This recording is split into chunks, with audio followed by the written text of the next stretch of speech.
production cutting. What does that mean? A marker is a template that's used to cut in manufacturing. The marker is a big piece of paper, and it's the width of your fabric. It's actually a little less than the width of your fabric. And on it, you've got all of the pattern pieces that you need to make your garment in every size. So you've got sleeves, you've got fronts, you've got backs, you've got pocket pieces in a small, a medium, a large, all on one big piece of paper. They're squeezed in the most efficient way to save you fabric. That marker is then rolled out onto layers and layers of your fabric.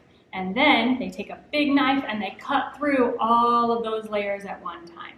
So this is a very important part of the process because you can cut it all at once. The problem here is that this is where things can go terribly wrong. So quality control, you need a quality control manager. This person actually makes sure that things are okay. The production manager writes out the information for the marker maker so they know which direction to lay the pieces. There's grain lines on the pattern so they know that they are straight on the fabric in the right way. There's instructions on how many pieces to put on the marker for a ratio so you can cut the right number of pieces. There's all kinds of information that goes in there.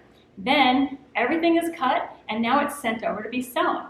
So if things go wrong at this point, then you're going to sew a bunch of garments that have a problem. If some of the pieces are upside down on a fabric that shouldn't be upside down, then you're going to have panels with upside down prints or upside down fabrics.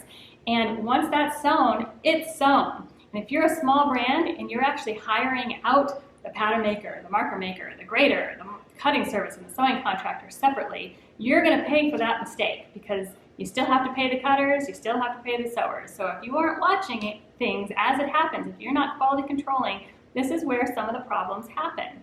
So a good emerging brand owner is part of the process. They're actually their own quality control manager in the beginning and their production manager. You can learn all of that at Fabric Tempe.